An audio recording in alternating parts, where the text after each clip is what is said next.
long-sightedness has returned. I see the path before me. Armand Motier and his conspirators seek power, but it will cost them. The Dark Brotherhood must perform this contract, but not for the reasons others will imagine.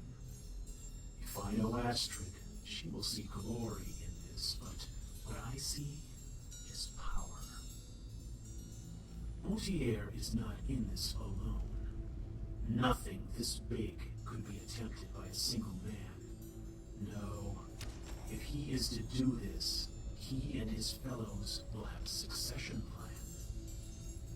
If we perform this task, the new government will be in our debt, and with the knowledge of the plot we possess, under our influence, our own little puppet in the highest halls of Cyrodiil.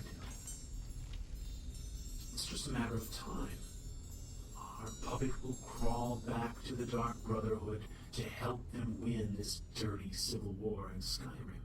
When they do, we will be accommodating, but the price will be higher still, and the victory will solidify our control. Let them believe they rule, but when the Brotherhood calls the tune, they will dance.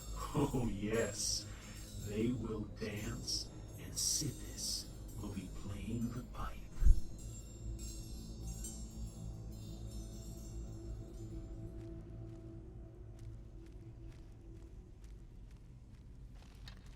Welcome, dear viewers, to CouchWarrior TV on YouTube. I am the CouchWarrior, and you are watching Arcane Arcana, a Skyrim Let's Play. Welcome back to the story, brothers and sisters. It is, of course, Chapter 8, Part 2, and we are in the Barrows of Volunruud. At the end of the last episode, we spoke to Armand Motier, who gave us the particulars on the contract he would like the Dark Brotherhood to perform. To Fleet's amazement, the contract was for several people, but culminating in the assassination of the Emperor himself. So, at the end of that conversation, we were given an amulet, which is supposedly valuable enough to pay all of our expenses, and a sealed letter for my superior to open, in Motier's words. And now we are going through Volunruud, exploring. We're going to clear out this barrow. For Fleet, there is no better way to concentrate or ruminate on a difficult topic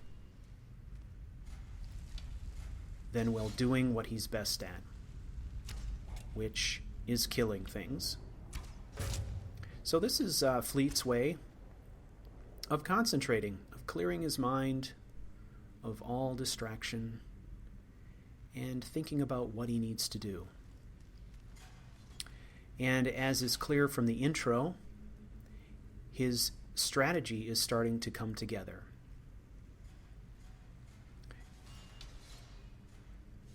And his strategy will be that his objective is to not only obtain power for the Dark Brotherhood, but security as well. The Dark Brotherhood really needs breathing room in order to expand, grow, recover. In recent years, the Brotherhood has been completely decimated, hunted down, destroyed. In some cases hunted, in other cases they've been the victim of civil strife. So that really what we're left with is the Brotherhood as an organization in a shambles. The only organized sanctuary left in Tamriel is right here in Falkreath, where Fleet is based. And if there are other members of the Brotherhood out there, they've been scattered to the wind. So our objective is to gain some leverage, gain some power, gain enough advantage to give the Brotherhood the breathing room it needs to rebuild, to expand, to recover from all the damage that's been done over the last few years. So as Fleet sees it, this is a rare opportunity to grab a bit of control. So Amand Motier has presented himself to us, to the Dark Brotherhood, with this request to kill the Emperor. The opportunity here is that by doing this job, not only is this job high profile, which will kind of bring some, I don't know, notoriety back to the Dark Brotherhood and its capabilities, which ultimately is going to help business, because if people begin to understand that the Brotherhood is capable, once again, of performing these kinds of assassinations, they will call upon us to do so.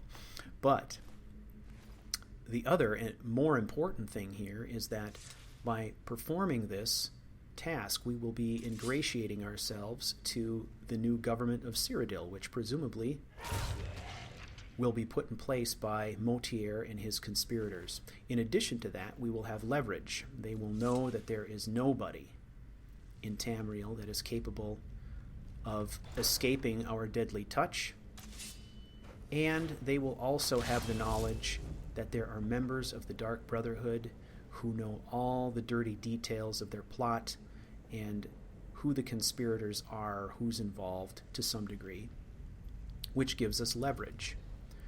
So our objective here is we need to perform this contract. We need to kill the targets that Motier and his conspirators have spelled out for us. But we also need to ensure that Motier survives and that his new government is put in place, because they will be the ones that will be beholden to us in the future. So the order of things really here is that first, we take on the Emperor, we get this job done, and then second, when the new government is in place and Motier and his conspirators have taken control, then we take on the Civil War quest. And our assistance to them winning the Civil War in Skyrim, Fleet Views, will cement our control, our political control, and our sort of cloak and dagger or behind-the-scenes control of the government in Cyrodiil. So this is the long-term strategy. This is Fleet's long-term view. So at this point, Fleet is thinking about all the cogs here, all the things that need to fall in place in order for this plan to work. And in his view, at this point, this is a plan that only needs to exist in his mind.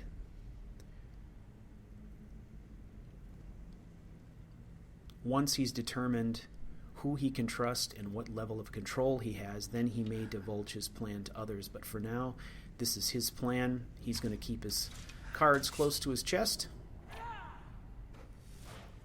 and move forward and see how things play out. But for now, we've got a mission to do.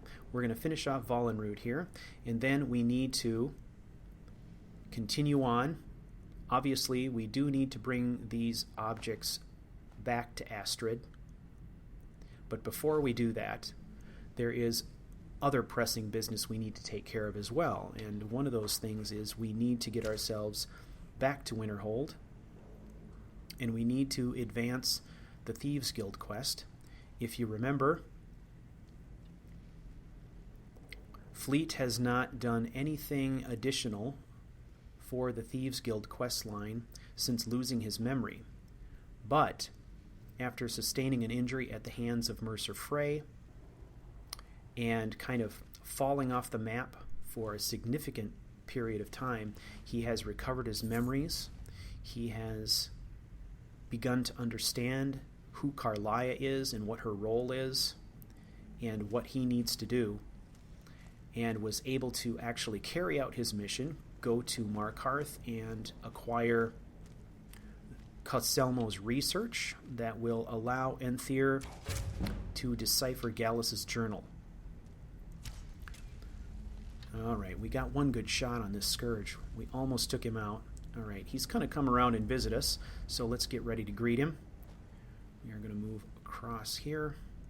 Take our time. Wait. There he is. Threat neutralized.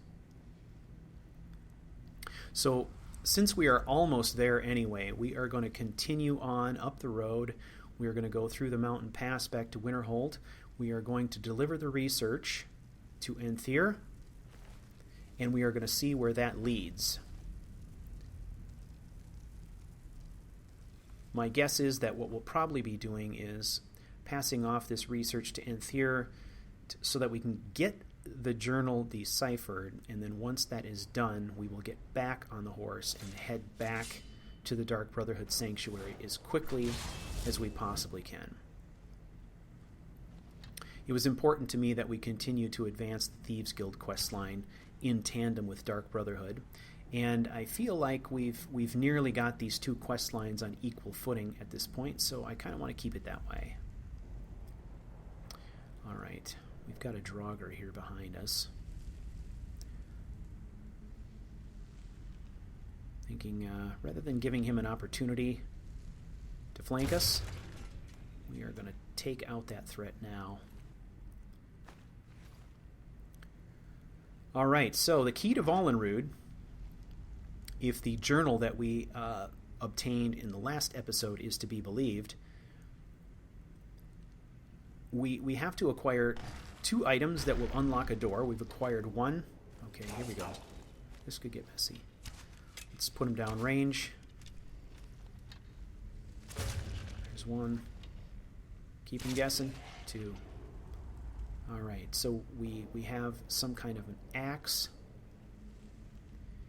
And there was another item. I don't know if it's a sword. This is a dead end. Not on these guys, right?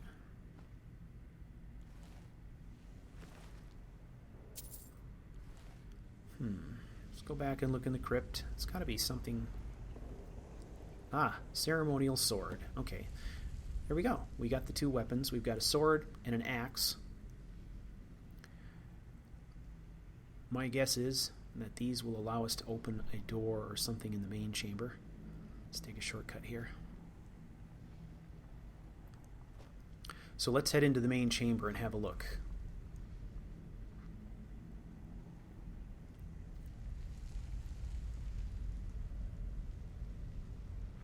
Thank you all very much for coming back.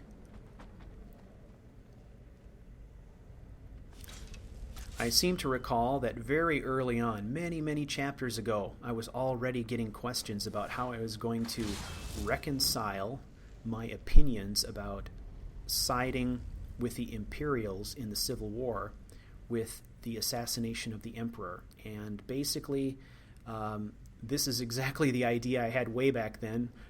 It was hard for me not to say what my intent was back then and kind of give away the whole sort of plot. But it's sort of good to have that out there now. I think you should be able to see in Fleet's mind how this would all fit together. It's part of his grand strategy, and part of the reason why I named this chapter what I did, The Architect Ascendant, because he is putting together his master plan for how he will control Skyrim at a minimum, and hopefully wield some influence in Cyrodiil for the Dark Brotherhood over the long run.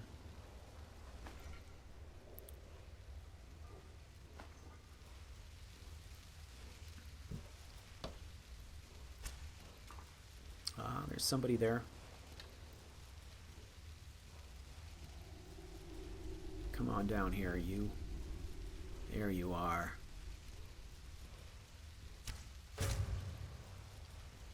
Put him down with authority. That's the way we like to do it. Here's some poison. Let's take virulent poison. That's good.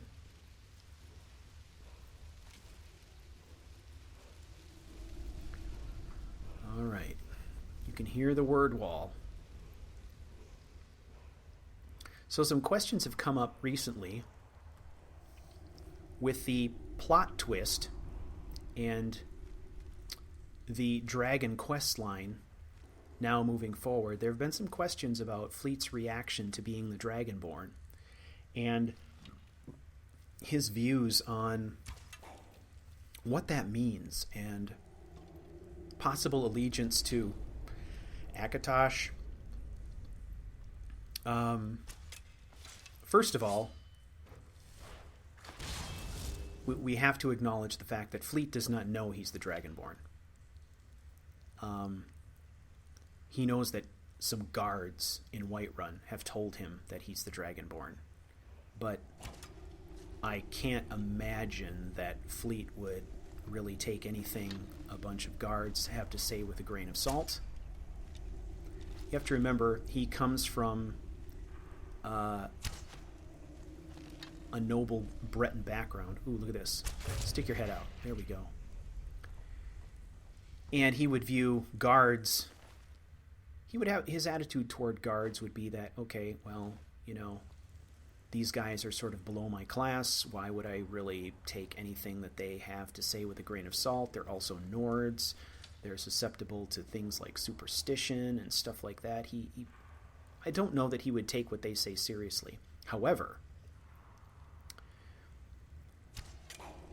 there's going to come a time when the Greybeards are going to tell him the same thing. And that is a very, very different matter. So let's talk a little bit about this Dragonborn thing.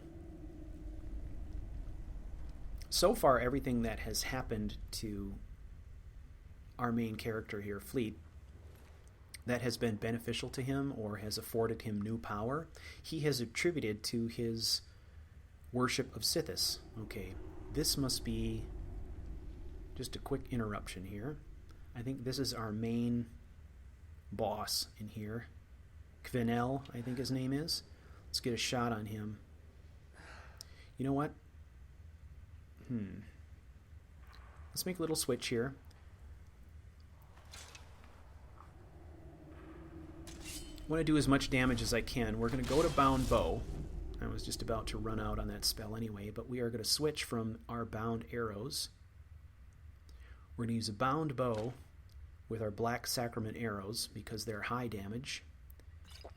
And I'm going to take some True Shot. We're going to try to make this first shot count.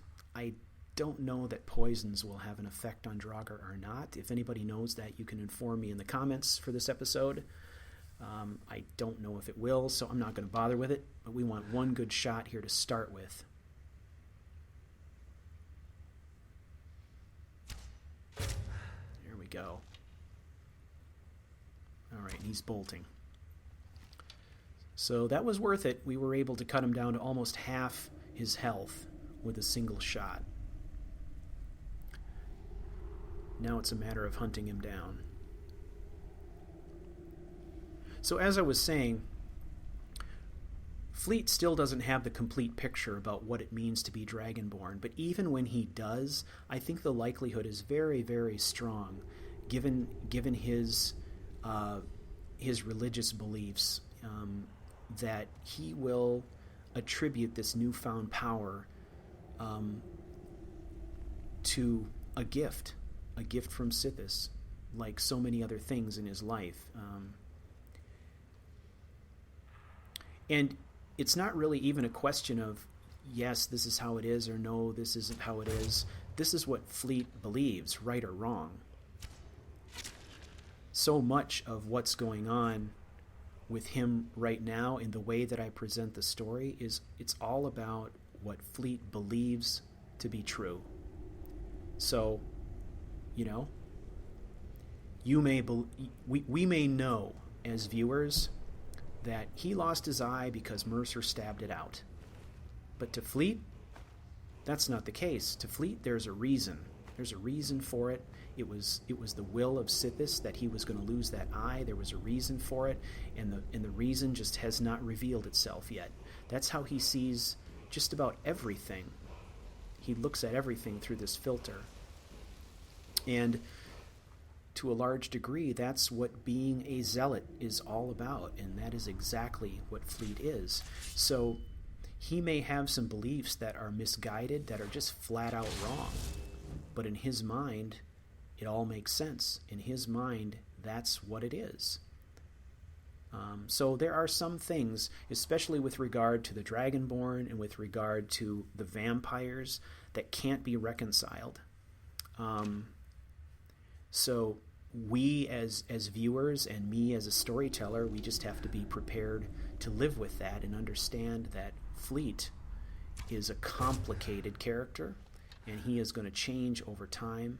I think there's a strong likelihood that during the course of his encounters with vampires, that he could change his view on vampirism. He could change his view on vampires. Who knows what it's going to be? But he's a very complicated person. We can't say that Fleet is evil because we've seen him give to beggars. We've seen him take care of children. So we can't say that he's motivated by, some kind of inherent evil, because that wouldn't be true. Just like anybody else, Fleet is flawed, he's complicated, and that's part of what makes, I think, him interesting as a character, because we'll get to see him grow over time, and we'll get to see his opinions possibly change. That's one thing that I think is important in storytelling, and in particular this, because, oh man, there is so much in Skyrim going on, so many things that we're presented with, so many opportunities for change and for growth. I think it would be, frankly, kind of boring, probably, if we were to say that his beliefs were set in stone and we had to use those to drive every decision we made in game. So that's part of the reason that I'm really looking forward to all the things that are coming up, because everything's sort of open to interpretation, and it's also the reason why I like hearing from you guys, because all the time, every time I produce an episode, somebody leaves a comment that is really informative or helps to change my mind or gives me a new idea or helps me see a new direction possibly that the story could go or that this character could go. And to me, that's all good, man. It's all helps to enrich the story that I'm telling, and that to some degree we're all telling together. So I do appreciate that, and I want people to continue to comment. It's all valuable to me, so I appreciate it much. All right, we have cleared this place out. I don't know if there's a back door out of Volunruud, but even if there is, we're not taking it. There's nothing in here, right? My intent is I want to go right back out the front door. We're going to get on our horse and we're going to ride north as fast as we can. We'll probably make a stop at the night gate on the way. Huh. That looks like fun. We'll take that. The Night Gate being one of my favorite taverns in all of Skyrim. So we are going to stop off there and get some rest before heading up over the mountains. We are going to have some extreme cold to contend with along the way. So I imagine that it's probably time for me to finally craft that stinking cloak, but I will probably do it once we get to the Night Gate. It seems like a reasonable place to do that, as opposed to trying to create a cloak from scratch on the trail.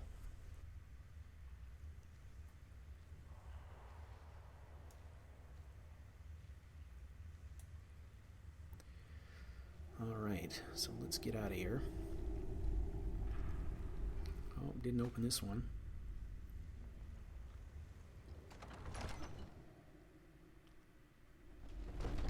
So I think we came away from this with some pretty good loot. And of course, a nice contract in hand. Now, one of the things I'm trying to do here, obviously, too, is I'm trying to be efficient in the way that I'm doing things. The next stage in the Dark Brotherhood quest line is going to take us east towards Riften. And there is actually a lot that we need to do east for the Thieves Guild quest line as well. So it seemed silly to me to not really to not kill two birds with one stone. So that's essentially what we're going to do. I'm going to head up to Winterhold so that we can advance the Thieves Guild quest line. That way, when we do go to Riften, we will have a lot of different things that we can get accomplished in one stop. So that is my effort to try to make sure that I'm not boring you with inordinate amounts of riding back and forth and back and forth. Sometimes it's avoidable, but sometimes it's not. And this is a case where I saw an opportunity here by taking a little side trip for a day up over the mountain pass that we could kind of take care of a bunch of things at once. So let's get moving. So I think if I head down the hill from here, sooner or later I'm going to run into a road that's going north-south. We're going to take a left turn and head north. That will bring us to the Night Gate in fairly short order. And then we will bring this episode to a close at approximately 30 minutes or so, I imagine.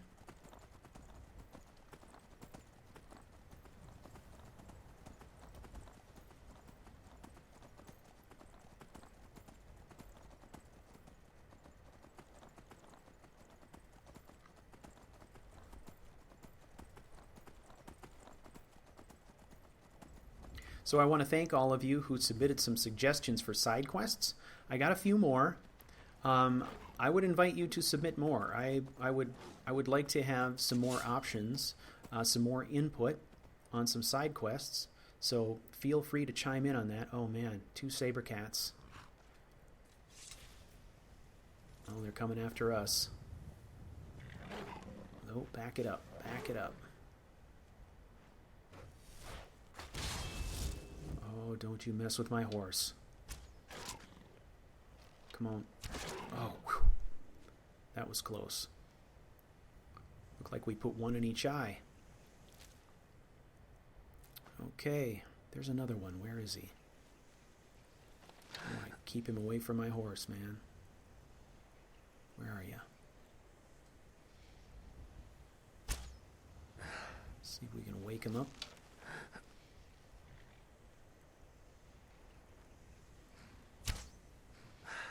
Oh, there he is. Come on now. Broadside. There we go. All right. We can use this pelt, of course. So let's grab that.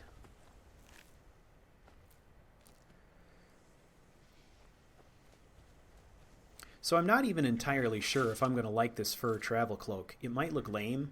I'm going to go ahead and make one, and we'll try it. We are going to be making a trek over the mountains, so the extra warmth will certainly be welcome. But some of the stuff that you can craft just doesn't play well with the garb I'm already wearing. So if it looks weird or there's lots of clipping, I might look for an alternative. If anybody's got some suggestions out there for other good warm weather, kind of fur cloaks, stuff like that, that plays well with Frostfall, I would welcome those ideas as well. I'm looking for something that will just kind of fit well with what he's already got. And what I've seen of the travel cloaks, the fur travel cloaks provided by Frostfall, look kind of weird. It looks like they only go down to your waist, and they fit more like capes, which seems really strange to me. It seems to me like you would need more of your body covered to really truly stay warm. So feel free to suggest if anybody knows of any alternatives, other mods that I could use to create something that looks cool, that will keep me warm and work well with Frostfall. I certainly welcome any ideas you might have. And keep those side quests coming. Well, that brings us to the end of another episode. I want to thank you all for taking the journey with me.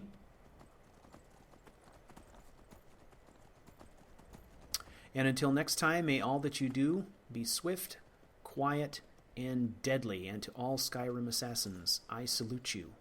Silence is our battle cry.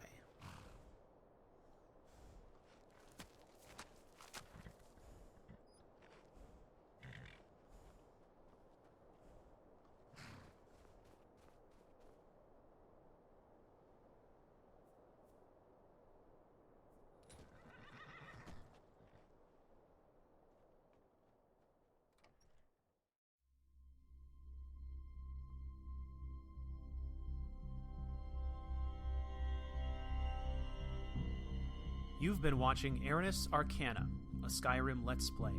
If you liked this video, please rate, like, and subscribe.